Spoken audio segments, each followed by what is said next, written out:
Here's something that might surprise you. Most people who look rich aren't. Exactly. Because being rich isn't about how much you spend. It's about how much freedom your money buys you. And that's the trap, isn't it? We chase the image of wealth, the house, the car, the lifestyle, but forget the real goal, peace of mind. Morgan Housel's The Art of Spending Money flips our entire idea of money upside down. It's not about earning more. It's about making simpler, smarter choices that make life richer. If you've ever thought, once I make more money, I'll finally feel secure, this conversation might change everything. Hello, everyone. Hi, all, and welcome to Book Podcast Again. I'm Emma. And I'm John. We are here today for a comprehensive deep dive into the art of making money work for you. So our mission today, it's pretty straightforward. We're not just going to give you a summary of this, frankly, profound guide. No, not at all. We really want to extract those critical nuggets of knowledge, about spending behavior, psychology, and maybe most importantly, financial freedom.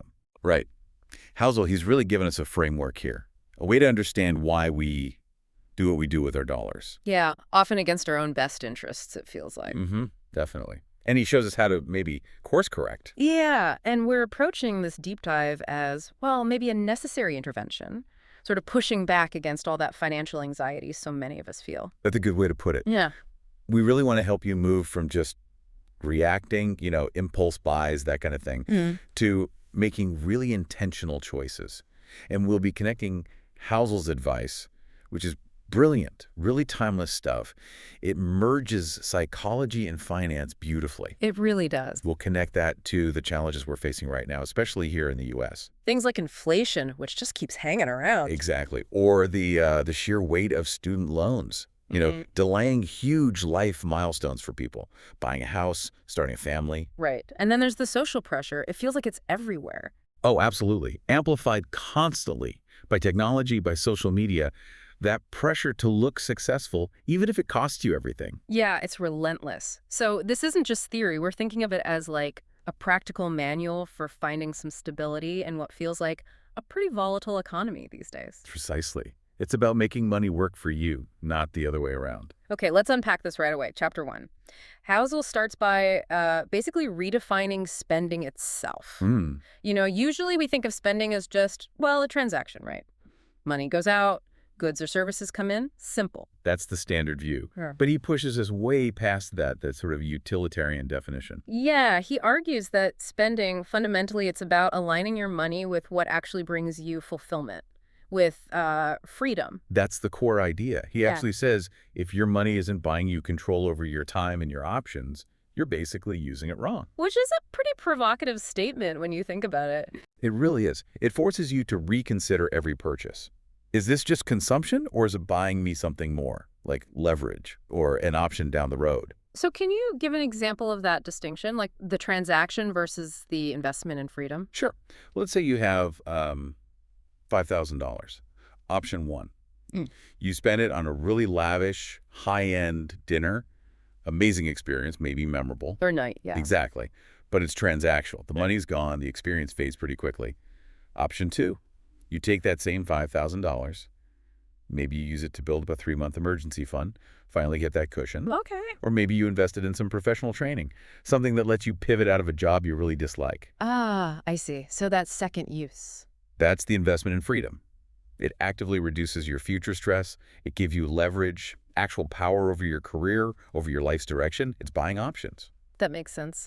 But here's where it gets, well, tricky, right? He talks about that emotional turning point around security, the hoarding instinct. Yeah, exactly. Especially for people who maybe grew up feeling like there wasn't enough.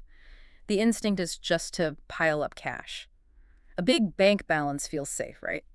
Primitively safe. It does. It feels like a shield against uncertainty. But Housel points out this huge paradox. That if you focus too intensely on just accumulating, on preserving every penny... You can end up with what he calls a hollow life. A hollow life, yeah. Devoid of actually investing intentionally in the things that really matter, like your time, your health, relationships. And that hollowness, it often comes from the fear of future scarcity dominating everything. It actively stops you from enjoying the present, intentionally. So you're so worried about what might happen. That you fail to use your resources today to build a better life, or reduce the anxieties you actually can control. He brings in historical examples too, doesn't he? He does.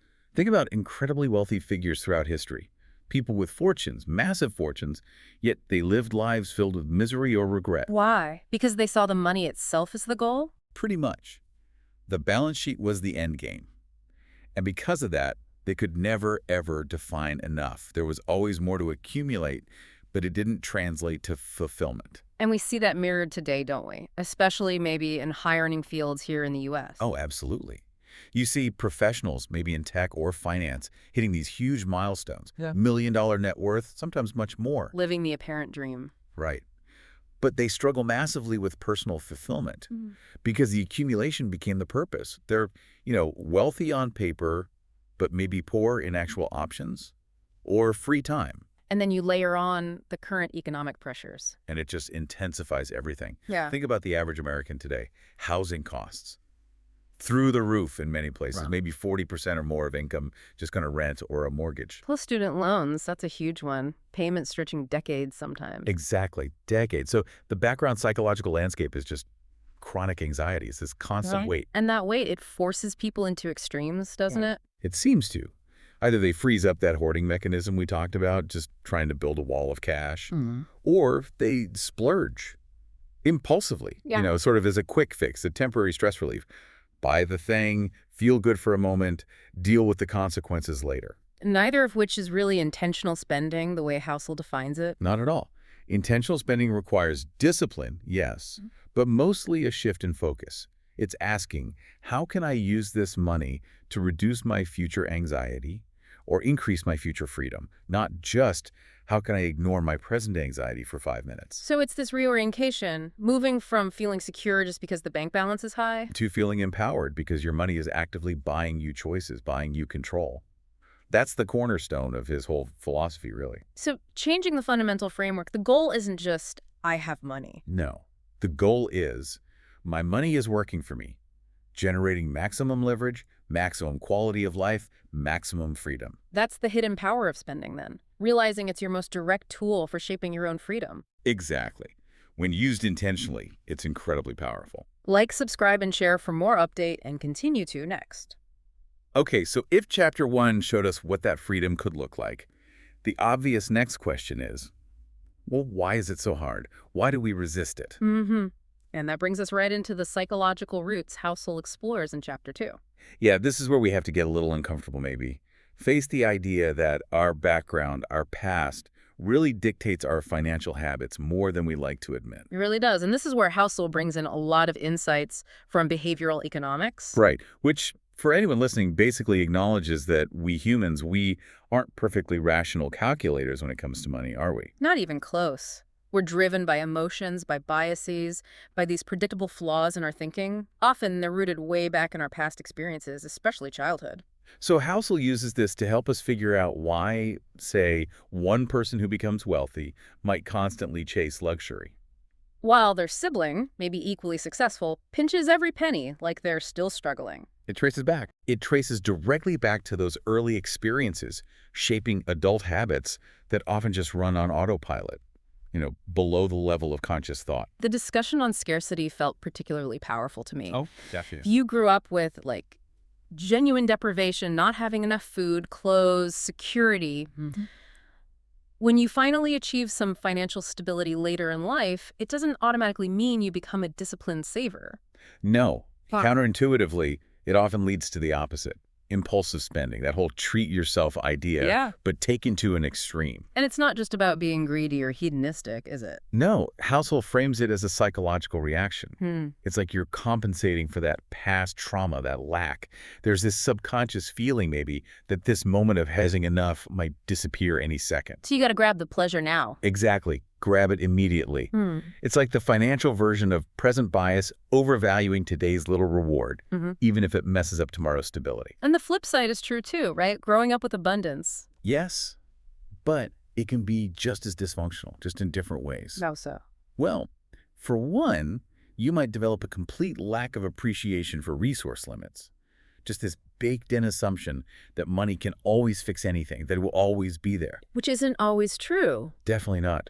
Or, and this is kind of a cruel twist, if that childhood wealth was tied up with a lot of parental anxiety, maybe arguments about money, or if the family suddenly lost that wealth. Ah, okay. That child might grow up incredibly fearful of spending any money, Yeah. even when they're financially secure as an adult. Mm-hmm. They're just constantly braced for the other shoe to drop. So in both cases, scarcity or abundance, the adult spending habits are like replaying that old script. That's a great way to put it. It's an unconscious reenactment of that early formative money narrative. So the Breakthrough Housel talks about it's about confronting the feelings tied to these habits, like the guilt. Exactly.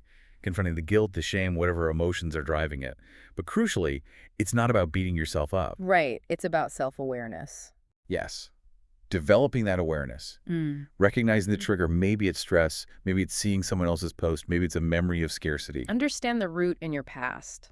And then consciously trying to move toward a more balanced decision, breaking that automatic circuit. But that self-awareness, I mean, it's under constant attack today, isn't it? Especially with the U.S. landscape and social media. Oh, brutally challenged. Housel is really sharp on this. He argues that social media actively, deliberately warps our financial perceptions. How does it do that? It creates this highly curated, completely unrealistic highlight reel. Everyone looks like they're winning. Everyone's on these amazing vacations, often funded by debt, by the way. Right. The Instagrammable trip. Or the perfect home renovation. Exactly. And this constant pervasive comparison, it just forces people into this damaging cycle. You end up spending to gain approval from others. Rather than spending to actually improve your own life, spending to fit in, not spending to thrive. Precisely. And that pressure, especially for, say, young professionals just starting out, it's immense. You feel almost obligated to take on significant debt for things you don't even really want that much. Like a brand new car you can't really afford, or a wedding that costs a fortune. Just so your life looks like it measures up to someone else's curated online image. It's toxic. It's incredibly toxic because social media gives you that instant feedback loop. You post a picture of the new car, you get the likes, the validation. So that impulse buy may be driven by your old scarcity issues. Now gets reinforced by this immediate need for social approval. It's like a double whammy of psychological pressure pushing you toward bad decisions. So the work Housel is asking us to do, it's fundamentally internal, isn't it? Completely. You have to consciously, deliberately decide that your financial choices serve your goals, your personal freedom goals, even if that means opting out of that quick, fleeting hit of social validation. Finding your own internal measuring stick. That's the only way. Finding that internal metric for what a rich life means to you. That's the only path to genuine financial balance in this environment. Like, subscribe, and share for more update, and continue to next.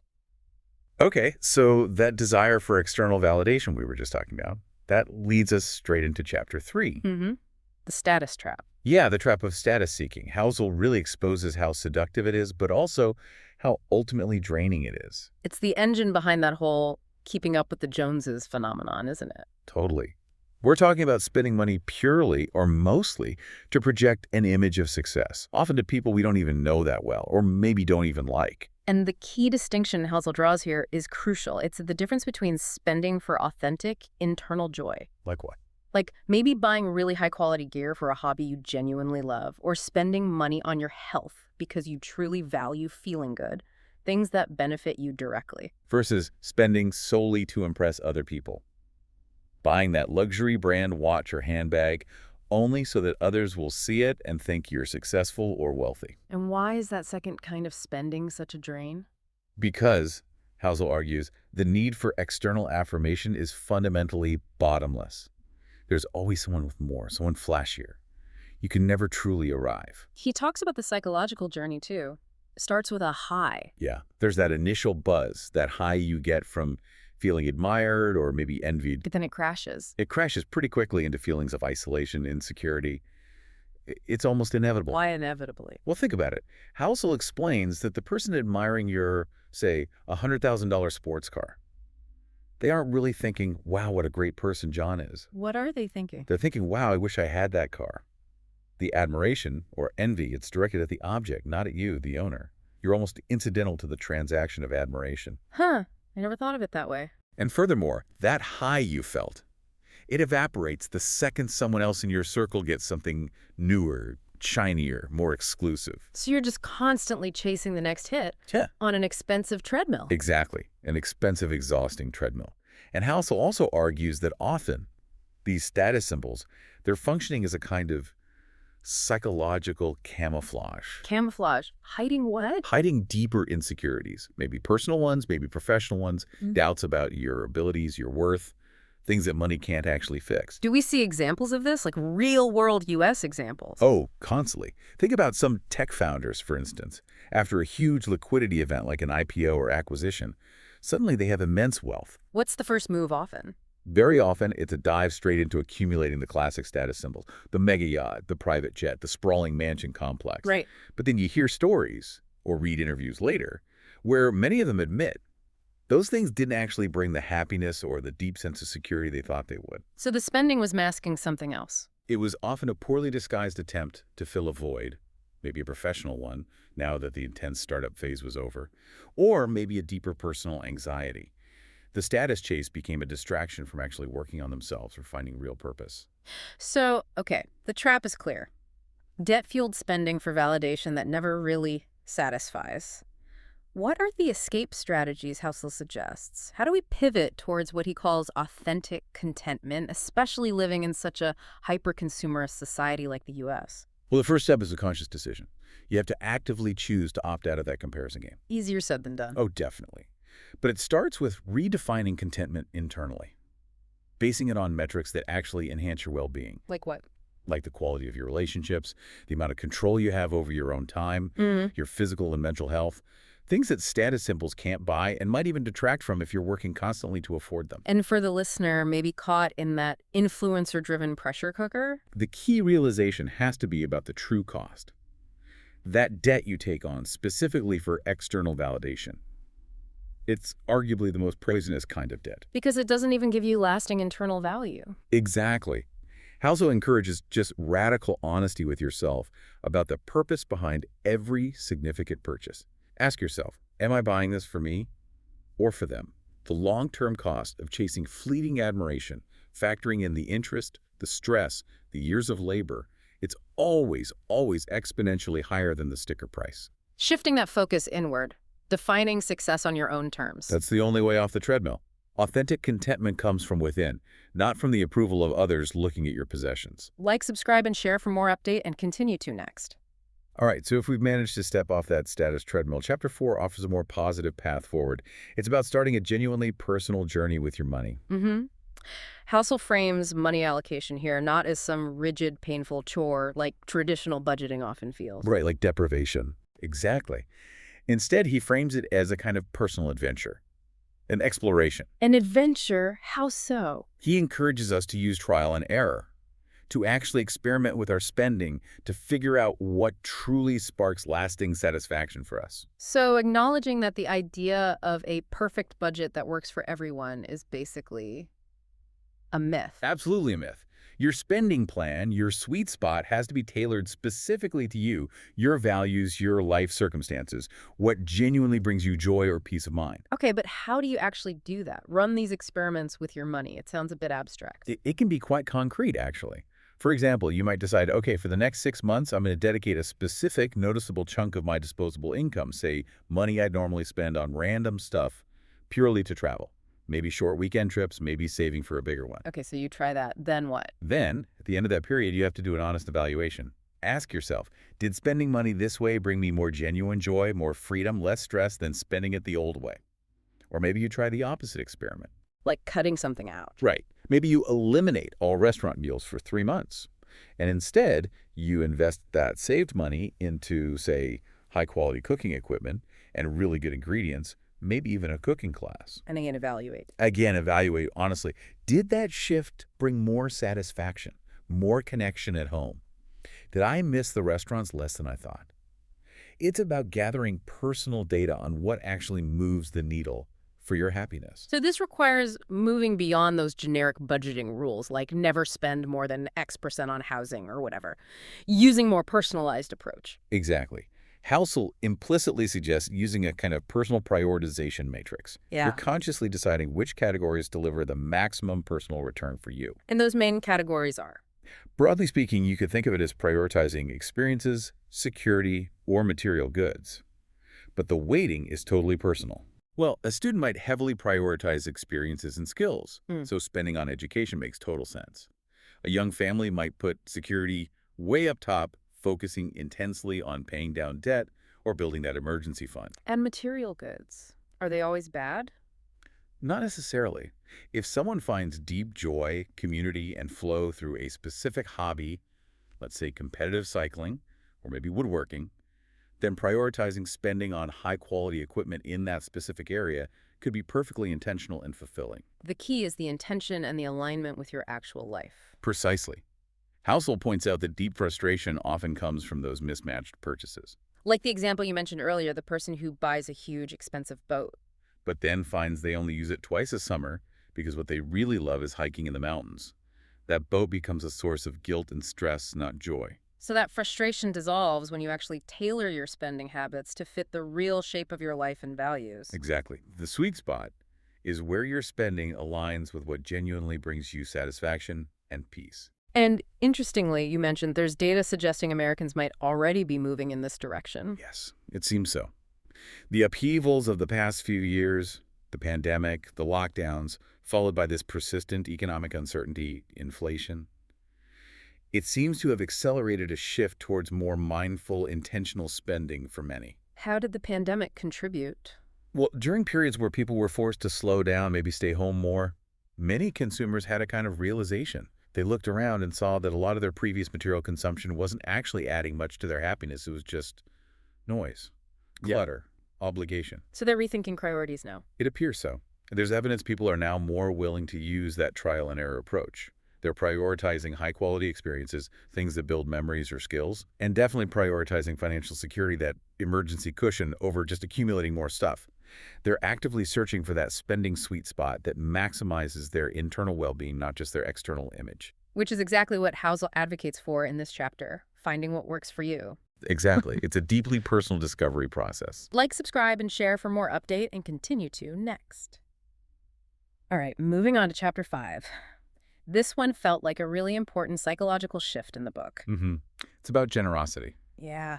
Housel makes this compelling case that generosity actually amplifies the value of your wealth, that sharing isn't just an expense, it's more like an investment. An investment in emotional returns, yeah. And social returns, too. It reframes money, doesn't it? Away from being just a tool for your own consumption. And towards being a tool for creating deeper human connection, for finding purpose. And what's great is how accessible he makes this idea. It's not just about, billionaires funding massive foundations. No, not at all. Which is key, because that can feel totally out of reach for most people.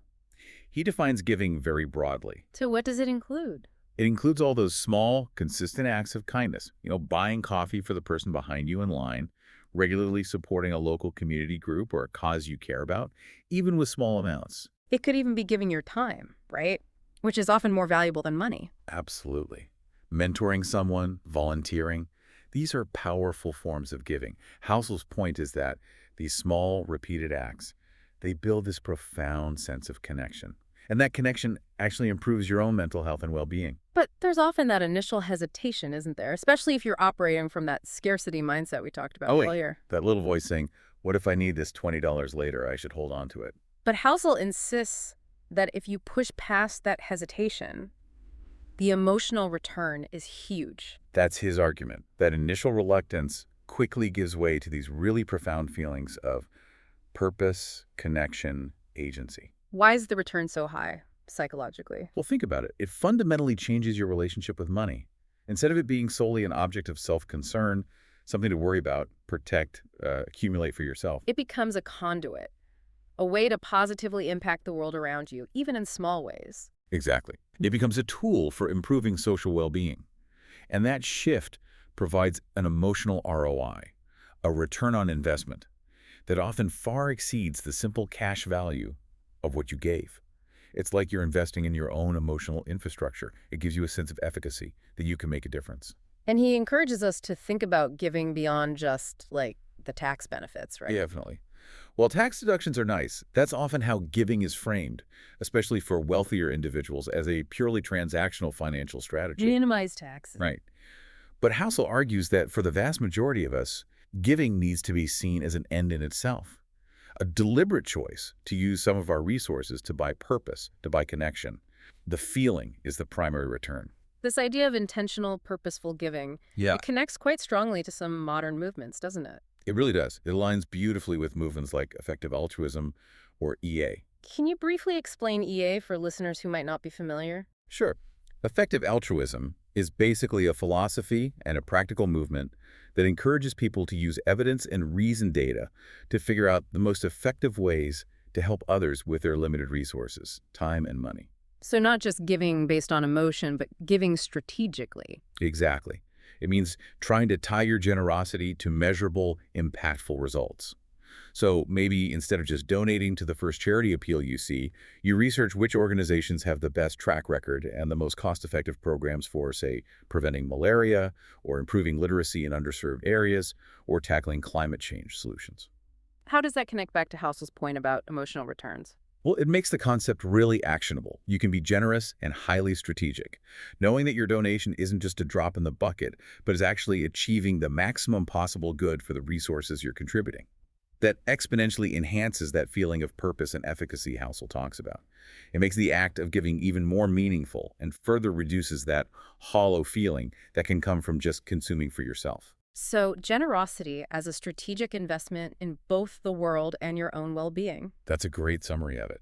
A powerful shift in perspective. Like, subscribe, and share for more update, and continue to next. Okay, we've talked a lot about spending intentionally and even giving intentionally. Hmm. But Chapter 6 brings us to the other side of the coin. Saving. Mm-hmm. The crucial counterpart. And Housel comes at this with a really powerful reframe.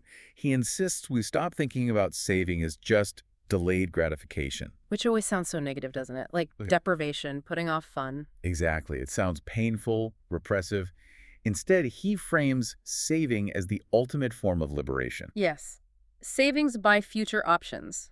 And options, he argues, are the purest form of wealth you can have. Unspent money is stored potential. Stored potential energy, exactly. And that potential buys you concrete choices down the line. Life-altering choices, often. He gets specific about what kinds of options savings provide. Ah. Oh yeah, very specific and very relevant.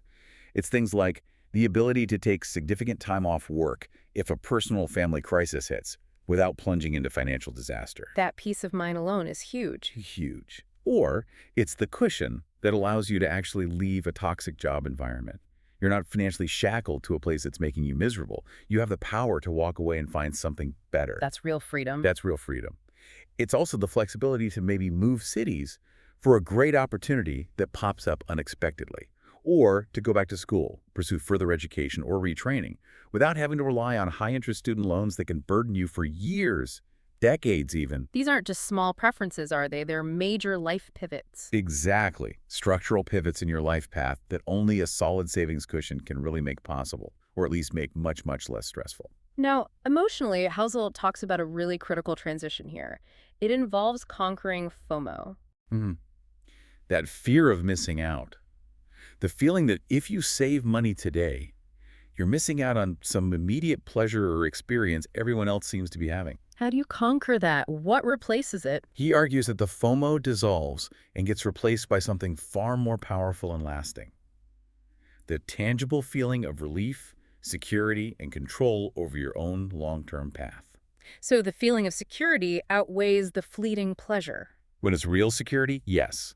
Housel would say when you actually have that 3 or 6 months of living expenses saved up, easily accessible in an emergency fund, the brief buzz you might get from buying the latest gadget or taking an impulse weekend trip you can't really afford just pales in comparison. To what? To the robust, ongoing peace of mind that comes from knowing you can handle a layoff, or a sudden medical bill, or your car breaking down, knowing you can weather those inevitable life storms without immediately going into high-interest debt. That cushion isn't just money. Housel stresses it's control, it's emotional bandwidth, it's breathing room in your life. This philosophy, it sounds very much in line with the FIRE movement, right? Financial independence, retire early. That's been a big topic in the U.S. It definitely echoes a lot of the core principles of FIRE, yes. The focus on a high savings rate, intentional spending, building passive income. But Housel adapts it, makes it more accessible, maybe? I think so. He makes a key adaptation that's really necessary for let's say the everyday worker, trying to navigate the job market reality of, say, 2025. Which is pretty volatile. Exactly. Yeah. Retiring at 40 might be the dream for the hardcore fire folks, but for many people that feels unattainable, maybe even undesirable. So what's the achievable goal? Financial independence. Maybe not early retirement, but definitely independence. Being largely debt-free, maybe outside of a sensible mortgage. Having that robust savings cushion we talked about. That, Housel argues, is absolutely attainable and, frankly, fundamentally necessary today. Necessary because of the volatility. Precisely. Given the rapid shifts we see in industries, the increasing frequency of layoffs, economic downturns, that savings cushion isn't just nice to have, it's the most critical stability mechanism you can build for yourself. So he reframes FIRE away from just retire early. He emphasizes the independence part. Savings buy you leverage. Leverage in salary negotiations, you can afford to walk away from a lowball offer. Leverage to leave a bad situation. Leverage to take calculated risks. Savings are basically your personal insurance policy against modern economic volatility. It's not just about delaying gratification. It's about buying resilience. Resilience and options. Back to that core theme. Always back to options and control. That's what savings truly purchase. Like, subscribe, and share for more update, and continue to next. Okay, Chapter 7 takes us into some deeper, maybe heavier territory. It's about avoiding regret, specifically lifelong remorse over big money decisions. This requires looking ahead, really projecting ourselves into the future. Yeah, he introduces this concept, this exercise, projecting your future self. How does that work? How do we use it to evaluate choices? It's essentially a simulation exercise you run in your head before making a big commitment. You have to actively try to imagine yourself at, say, age 70 or 80. Okay. And then you evaluate a potential major short-term purchase or financial decision from that perspective. Give me an example. Let's use the fancy car again. Big monthly payment, long-term loan. Right. So you're tempted by this car, looks great, feels great driving it. The simulation is, okay, fast forward, I'm 70. Will having made these car payments for years have significantly impacted my ability to live comfortably, securely, without financial stress in my later years? Especially given that people are living longer now. Exactly. So you ask, did this car payment force me to work 5 years longer than I wanted to? Did it prevent me from building the retirement savings I needed? Did it add stress during leaner years? If the answer seems to be yes, Housel suggests that short-term buzz from the car is almost certainly not worth the long-term cost to your future self's peace of mind and freedom. It forces a long-term perspective on short-term desires. Precisely. And a key part of developing this foresight is actually looking backwards, too, reflecting on past financial mistakes. Which we all have. High-interest credit card debt, maybe? A bad investment? Impulse buys we regretted instantly? We all have them. Yeah. But Housel stresses the goal isn't self-flagellation. It's not about beating yourself up over past errors. What is it about, then? It's about using those mistakes as fuel, as highly personalized, actionable financial education. Turning regret into strategy. Exactly. So if you look back and realize, wow, I paid thousands of dollars in completely unnecessary credit card interest over the years, that shouldn't just lead to shame. It should fuel a powerful, maybe even non-negotiable commitment to building and maintaining an emergency fund from now on, specifically so you never find yourself in that high-interest trap again. So you move from the reactive pain of the mistake to a proactive strategy designed to prevent it from reoccurring. Housel basically says your past mistakes are your most valuable financial lessons, albeit often the most expensive ones you'll ever get. And we can also learn from people who've already lived longer lives, right? From our elders. Absolutely. There's immense wisdom there. When you look at interviews, studies, research on elder wisdom regarding finances and life satisfaction. What are the consistent themes? Powerful, consistent themes emerge. Almost no one looking back from the end of their life regrets saving too much or regrets spending money on experiences that built connection, involved loved ones, created memories. What do they regret? They almost universally express remorse over things like large, expensive possessions that came with unsustainable payments and stress, or patterns of spending that prevented them from achieving financial peace and security earlier in life. Regret over debt burden is huge. And linking this to longevity again. It makes this foresight even more critical. People aren't just planning for retirement anymore. They're potentially planning for a retirement that could last 20, 30, even 40 years.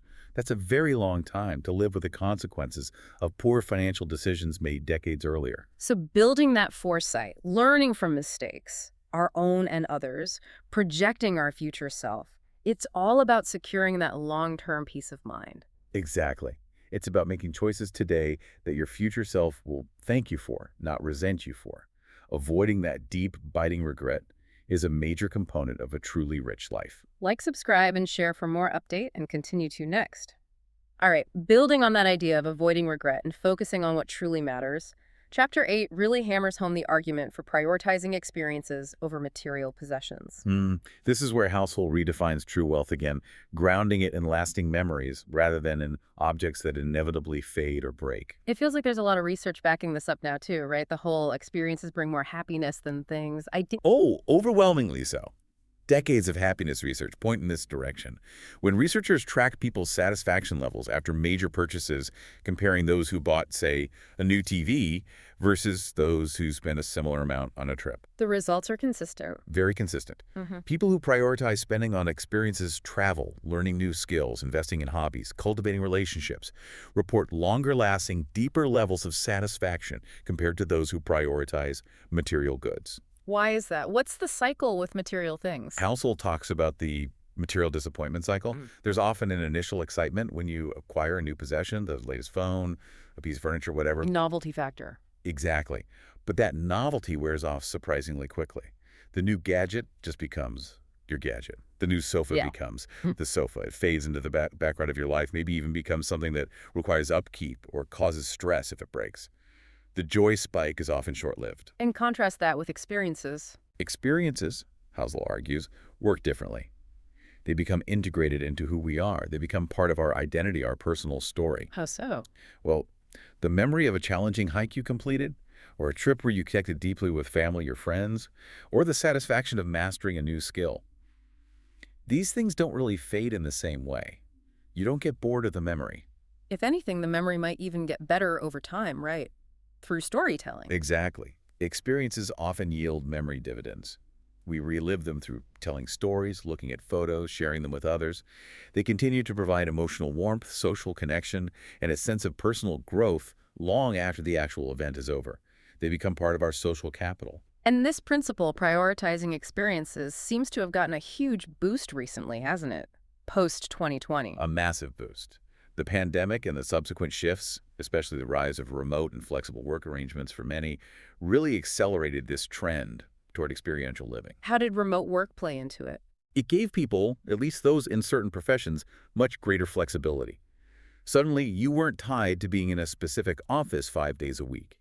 This opened up possibilities for extended travel, for working from different locations, for dedicating more time during the day to personal pursuits or learning goals. And we're seeing actual shifts in consumer behavior in the U.S. reflecting this. Definitely.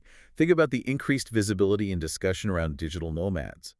These are professionals who are actively choosing not to own a large fixed home with all the associated costs and upkeep. Instead, they're prioritizing mobility, travel, living in different places for periods of time. They value experience over permanence. Precisely. They value experience and flexibility over material accumulation and being tied down. And even beyond that extreme, you see broader consumer trends, people spending more on fitness classes, wellness retreats, online courses, weekend getaways, DIY project supplies. All experiences are things that facilitate experiences.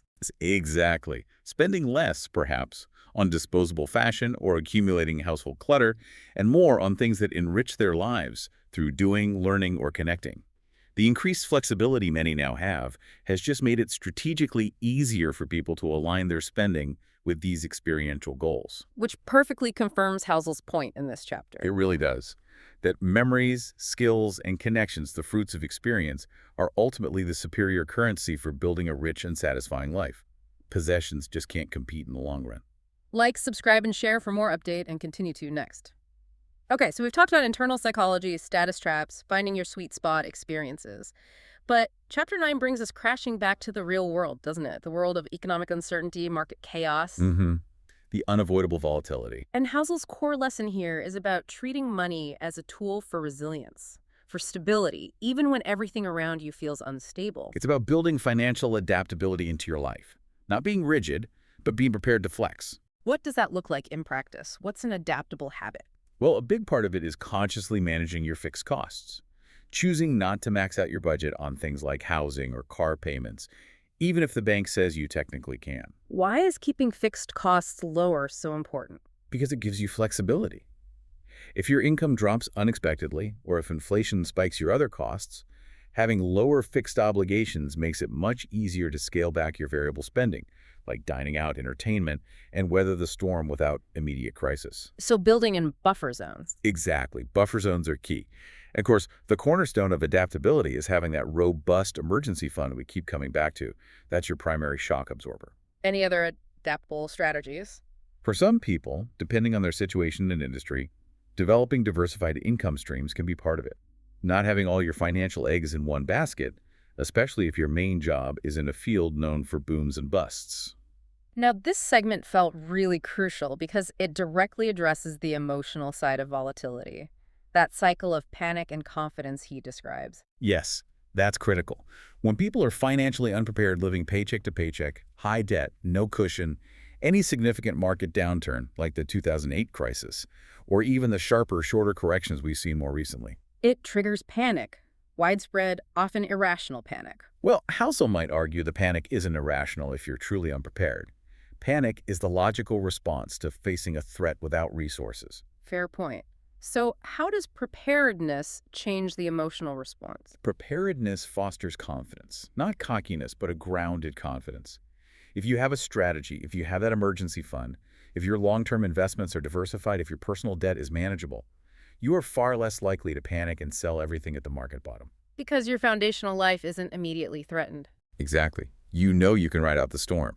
Your strategy allows you to remain emotionally stable, or at least much more stable, while others around you might be making fear-driven, potentially catastrophic decisions.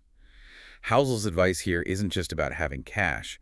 It's about having a plan and the reserve that allow you to stick to that plan even when it feels scary.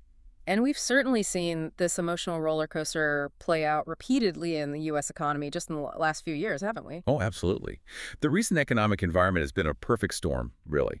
We've had significant stock market volatility, big swings up and down. At the same time, we've had these stubborn spikes of high inflation eating away at purchasing power. That combination makes things really tricky. Incredibly tricky. High inflation makes holding too much cash feel risky because it's losing value. But high market volatility makes investing feel scary because you could lose principal in the short term. So what's the resilient strategy Housel prescribes in that kind of environment? It comes back to those core principles. Maintain diversification in your investments for the long term. Keep cash reserve, yes, but keep them appropriately sized for emergencies and near-term known needs, not as your primary long-term holding. And crucially, avoid making permanent panic decisions based on temporary market conditions or headlines. Stick to the plan. Focus on what you can control. Exactly. Focus on your savings rate, managing your spending, keeping debt low. That structural stability ensures your money remains a resilient tool that serves your long-term goals, rather than becoming another source of panic and controlling you. Adaptability is key to navigating the inevitable chaos. Like, subscribe, and share for more update, and continue to next. And that brings us to the final segment, Chapter 10. This feels like where Housel really ties everything together. It's about synthesis and ultimately empowerment. It's the you can do this chapter, in a way. Yeah. The big takeaway seems to be that achieving a richer life, in the truest sense, doesn't require some heroic, monumental effort. It's about small, consistent adjustments. Absolutely. Consistency beats intensity. That might be the single most important mantra in personal finance, and Housel really emphasizes it. So true financial success isn't about like finding that one magic stock pick or doing some crazy life-disrupting financial overhaul for a month. No. It's much more about the cumulative effect of those simpler, smarter choices we've been discussing. It's about recognizing and consciously dismantling those psychological traps, the scarcity thinking, the status seeking. And then making those minor daily or weekly intentional adjustments. Yeah. Always prioritizing freedom. Exactly. If you manage to intentionally save, say, just $50 more each week than you used to, and you know why you're saving it, maybe it's explicitly for that freedom fund to buy back future time, that consistent, relatively small effort will compound into something far more significant and sustainable than, say, trying to make one massive risky investment that keeps you up at night. Small hinges swing big doors over time. That's a perfect analogy for it. And the ultimate goal here for you listening is really an emotional transformation, isn't it? Moving away from feeling overwhelmed or stressed by money. Which is how so many people feel about finance. It's just this source of constant anxiety and information overload. And moving towards a feeling of clarity, a sustainable, maybe even optimistic outlook on your financial future. And that clarity, Housel suggests, almost always comes from simplicity. How so? By doing the work we talked about earlier, figuring out your personal spending sweet spot, defining what enough means to you, consciously prioritizing security and experiences over just accumulating more stuff. Yeah. You essentially eliminate maybe 90% of the agonizing decisions and the background noise that makes finance feel so complicated and draining. Because you know what actually matters for your definition of wealth. Right. You gain the clarity to focus on that, and crucially, the clarity to just let go of the rest. The comparisons, the trends, the things that don't align with your core values. Now, looking ahead, Housel wraps up with a nod towards how technology might actually help us with these simple choices. Yeah, which is a nice forward-looking perspective. He touches on how the integration of smarter financial tools, maybe even AI-driven ones, could potentially make implementing this mindset easier. How could technology help automate these simple choices? Well, you can imagine tools that help automate your budget based on your defined priorities. Tools that proactively flag when your spending patterns seem to be drifting away from your stated freedom goals. Tools that make those small, consistent savings transfers happen automatically in the background without you even having to think about it each time. So technology handles the mechanics. Exactly. Technology can automate the mechanics, the what and how much, freeing up your mental energy to focus on the why. Why am I saving? Why am I spending this money? What freedom am I trying to purchase? And that focus on the why, Housel argues, is the true source of lasting financial fulfillment. Okay, so let's try to bring this all home for you, the listener. We've taken a deep dive into Morgan Housel's insights in the art of spending money. And the core takeaway really seems to be this. Wealth isn't ultimately about the number in your bank account. It's not about the luxury car or the big house you display. No. True wealth is measured by the amount of time and the number of options you possess to control your own life. It's about autonomy. So hopefully you now have those critical insights, the tools you need to start defining and then achieving your own rich life on your own terms. Understanding that money's primary role is to purchase freedom, leverage, and peace of mind, not just status or stuff. The mission for today's deep dive is hopefully accomplished. And we always like to leave you with a final thought to mull over, something that builds on what we've discussed. So here it is. If freedom truly is the ultimate currency, what is the single most expensive purchase you make, maybe every single month, that actively limits your future options rather than expanding them? Go take a fresh look at your budget or your spending patterns with that specific question in mind. Challenge those assumptions. The ones you absorbed from your past or the ones society or social media tries to impose on you. And remember the power of those simple, consistent choices. Use them, starting today, to consciously buy back your time, your options, your freedom. We really appreciate you joining us for this deep dive into the art of spending money. Thank you for listening.